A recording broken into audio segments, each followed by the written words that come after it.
yetiştirir iki kamran kimi. Güzel yanında olmalıyız Esat kardeş. Güzel yanında.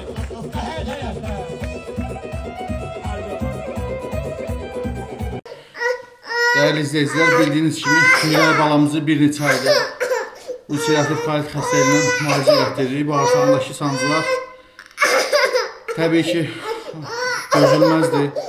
Məcbur olub paylaşırıq. Halımızdan anlayıb dəstək olan, dua edən hər kəsə təşəkkür edirəm. Ümid edirəm ki, bizi başa düşəcəksiniz, dəstəyinizi əsirgəməyəcəksiniz. Allah heç kimə bizim kimi çarəsizlik nəsib eləməsin.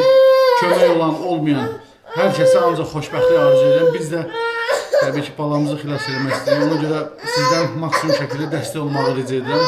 Ümid edirəm ki, harayımıza səs verəcəksiniz, dəstək olacaqsınız, dua edəcəksiniz.